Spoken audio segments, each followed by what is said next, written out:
Hello and welcome to Camp Xbox. It's again October and it's time to discuss more horror games. Last year I covered various horror games on the original Xbox, and I do plan on covering that topic again soon, but I thought it would be fun to talk about some horror games on the Xbox 360.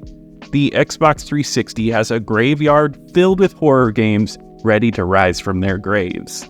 For brevity, I only picked 5 to talk about today. As usual, this leaves many more games for this topic, so be sure to let me know what should be on the next list. All footage was captured on an Xbox 360, and I want to thank my YouTube channel members for their support. But let's go ahead and hop into this list. The first game on today's list is Condemned Criminal Origins, an Xbox 360 launch title from 2005. It was developed by Monolith and published by Sega. This horror game is more grounded than what you would usually expect in the genre. In this game, you play Ethan Thomas, an FBI agent assigned to the city of Metro, a city where the amount of serial killers has grown abnormally high and the homeless on the streets are extremely violent. You hunt after the serial killer named the Matchmaker, who frames Ethan for murders. As Ethan, you must avoid the police, homicidal vagrants, and use your forensic tools to get clues to get you closer to your goal. It was inventive for 2005, and the plot has a grittier feel, making it seem spookier because it felt closer to reality. Some of the best bits in the game are when you find dead bodies and use tools to figure out who the killer is and where they went to. You might have to scan for fingerprints by shining a blue light on the area, or you might have to follow trace substances floating in the air to track where a killer went. These moments do a great job of breaking up the action, but also taking on the role that Ethan plays. The main bulk of the gameplay is in first person. This game has you delving into destroyed and ugly interiors where enemies can pop out at any moment and attack. You must use everyday objects like pipes and planks of wood to fight back. It leads to viscerally realistic violence. It's all timing, where you have to block or hit in time with the enemy's vulnerabilities. It's easy to learn because you see the same motions over and over, but the amount of weapons you pick up keeps the action engaging. It's also plain fun to explore these labyrinths. They're everyday places, but wrecked. It's excellent how things are designed to have multiple weak areas where enemies can scream and yell and pop in at any moment. The level design is the best graphical element of this game, displaying dirty locales and setting up the world building. The character models look a bit like clay, which a lot of early 360 games do, but something about the look of these levels still stand out to me all these years later. I think the small scale allows for more details to be built into the design, and it makes it more engaging to see everything. Condemned is an excellent play on the survival horror genre, trying to base itself on reality and having a focus on melee combat. The controls work well, and it makes for something horrifying and fun. This is one I played back in the day, and it continues to stick out to me as a standout horror game on the console.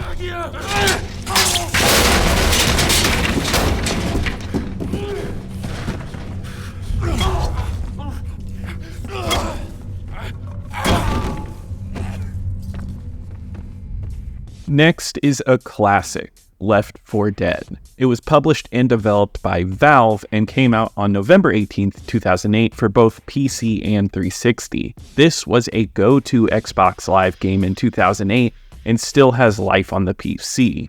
Even now, Left 4 Dead is still a great zombie game on the 360. From an era when zombies were up and coming and all the rage, and we are well past the inundation of zombie media, and looking back now, the Left 4 Dead series is one of the best things we got out of it. This is another first-person game, but it emphasizes guns and shooting away the hordes of enemies coming at you. You and a team of 4 AIs or buddies tag together to kill zombies and reach the campaign's finale. You usually have to fight off hordes of zombies as you do slow tasks along the way, and it usually wraps up with a giant standoff as you wait for help to rescue you. Each campaign has a theme and setting, from No Mercy, which has an urban feel with you traversing apartments and hospitals, and Blood Harvest, where you traverse a thick forest. It's all dark and brooding, and the locations are some of the best elements. The small details and little rooms you can visit are all part of the fun. What keeps it intriguing the whole time, though, is the zombie AI. The way zombie hordes work and flow can get intense. Once you set a car alarm off or get infected by a boomer, how they chase you and all of the different locations that they can crawl out and over feel dynamic. The tech used to explore their movements is tremendous, and it leads to some intense battles. And how it is all laid out with all the weapons and med packs popping up leads to some frantic gameplay. It all plays well too with great shooter controls. I love the button where you can flip around 180 degrees to face behind you. The special infected popping up occasionally adds a little bit of flair as well. The sequel would add even more iconic infected, but the ones here like the boomers and the hunters are all iconic in their own right and add a special touch of scares with them leaping on you or vomiting on you. The sound design is also some of the best in gaming, with specific cues and noises. If you hear a little jingle, it might just mean that a horde is around the corner. Hearing distant cries of the witch, which is a very tough enemy, cues you to stay away. And the music when the tank comes in will never not be terrifying, and it really brings that sense of dread. Yet that dread becomes fun very quickly, especially if you get a chance to play this one online. Left 4 Dead was one of my favorites to play online back in the day, with the ability for one team to play as humans and the other to play as infected, and you try to see who can last the longest. And even if it's available on Steam today, I still feel that Left 4 Dead is a 360 staple and still really fun to revisit.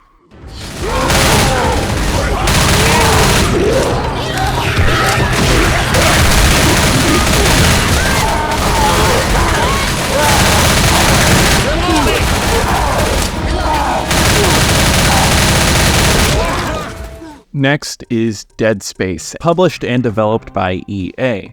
It was released in October 2008 for the PS3 and 360, and later PC.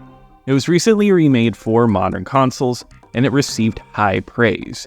Yet I still wanted to include it here because I still feel that it is crucially important on the 360, and it still plays very well today. The game was a massive hit in 2008, and would go on to spawn sequels.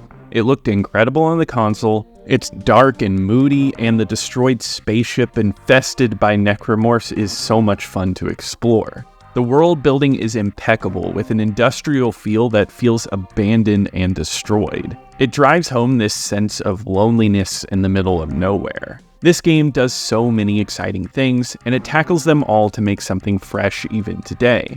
There is an exciting commitment to realism that makes it stand out. This game has no HUD. Elements like your health are displayed on your back. Your map is an interface with your suit that opens up within the game world. There's no pausing during your inventory management, and it leaves you shuffling through items when anything could pop out at you. Small touches like this are what make this game stand out. It's a sci-fi horror game, but making every single second set in it realistic makes it more tense. The necromorphs add to this tension because they cannot be killed in normal ways. Necromorphs are killed by severing off limbs from their body. If you shoot them in the head or body, they will most likely keep coming at you, so you have to make sure to shoot off their legs or arms. They still won't die easily though, and sometimes require you to stomp on them to the point of explosion. It's a disgusting game in all the best ways. It's taking notes from sci-fi horror classics like Alien, but also body horror classics like The Thing or The Fly. It's visceral in both scares and visuals, and it's genuinely freaky to play. I don't find that many games legitimately scare me. They might startle me from time to time or have a mood, but this game is genuinely scary. Dead Space has an intense atmosphere that still freaks me out when I play it. It helps that the gameplay is so well done. Gunplay is precise, as it has to be because the attacks have to be perfectly aligned. The weapons are odd sci-fi creations that keep this game fun. You have the classic plasma cutter where its orientation can be changed from horizontal to lateral. My favorite is the saw gun that shoots circular blades to chop through enemies. All of the weapons have a kick to them, and watching how they precisely chop through enemies feels awesome. It works well with the slower pace of your movement and creates an excellent atmosphere. Dead Space all around is a testament to atmosphere building.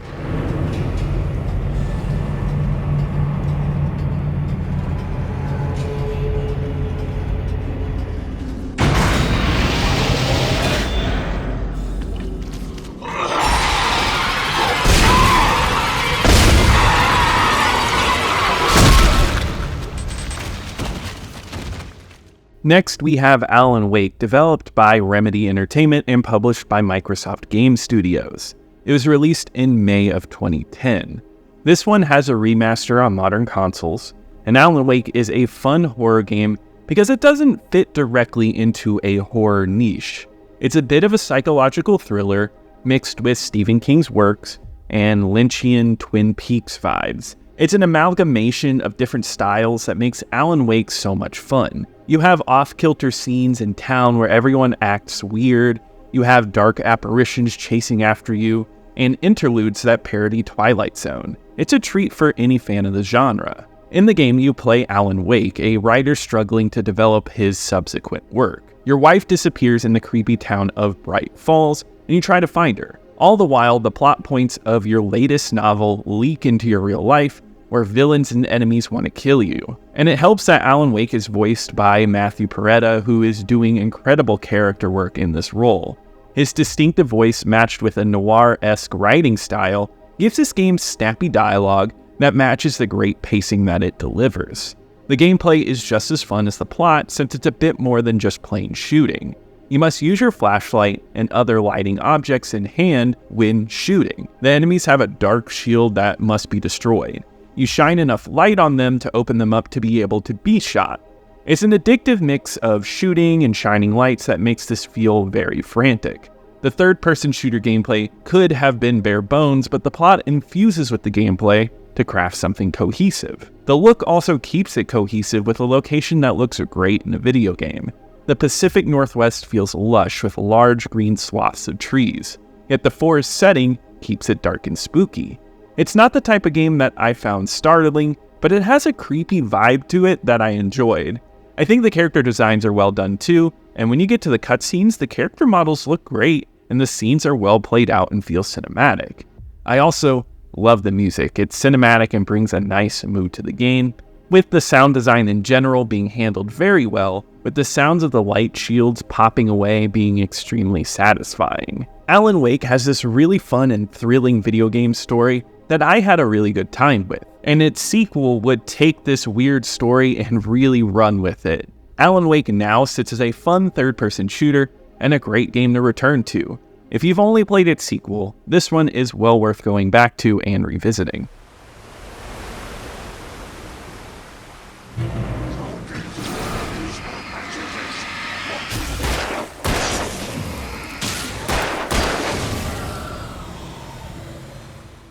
The final game we are discussing today is Dead Rising. It was developed and published by Capcom and released for the Xbox 360 in 2006. This game has also received many remasters, one which came out while I was writing this video. Yet, much like the other remasters and remakes on this list, I think the original version is still well worth revisiting and playing through. It is another zombie game on this list, but this is by far the silliest of the bunch, and it's lovable for that. In Dead Rising, you play as Frank West, and you are investigating a recent zombie outbreak. You end up at a shopping mall for 72 hours, and you must fight off zombies, solve mysteries, and snap pictures to survive. There's so much to explore in this game, and it's one of my favorite sandbox experiences. You are thrown into a mall and literally can do whatever you want. The first time I played this game, it was daunting, but you get into a rhythm over time. You can spend time either killing zombies with various silly weapons like servbot heads or skateboards, but then you have a plot with eccentric characters around the mall to follow around and people to rescue. These sections are challenging to maintain, but satisfy once you pull it off. This is not the type of game where you can do it all in one playthrough either. It has to be experienced multiple times, and it's cool because you can bring your leveled up character into your next playthrough. The mall is sprawling and features many shops with unique items, which you can use to level up and kill zombies in weird ways. It perfectly captures what I felt while watching Dawn of the Dead for the first time. I remember thinking, oh, it would be cool to explore a mall alone and do whatever I want. And it takes that exact movie and lets you explore it. And it's an ingenious setup for a game. It gives you the freedom to explore something expansive, but not so much that it's overwhelming. It's meticulously detailed in its level design and layout, with so many riffs on different styles, from the Caesar's Palace-esque section to the amusement park.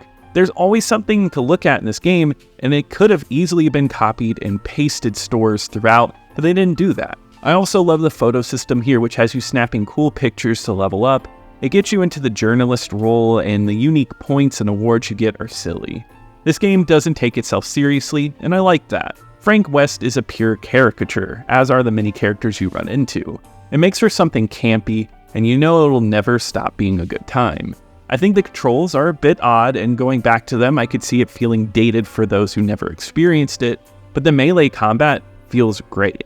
It reminds me of 3D brawlers, which is something that you wouldn't expect from a game like this. The shooting is fine, but most of your satisfaction will come when you're running on the tops of zombies. Dead Rising is all around a great time.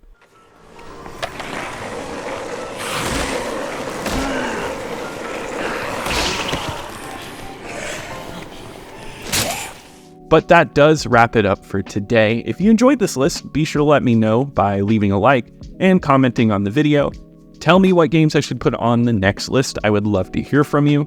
Subscribe to keep up with the retro Xbox content, and I want to give a huge shout out to my YouTube channel members. Thank you so much for your support, and I'll see you here next time at Camp Xbox.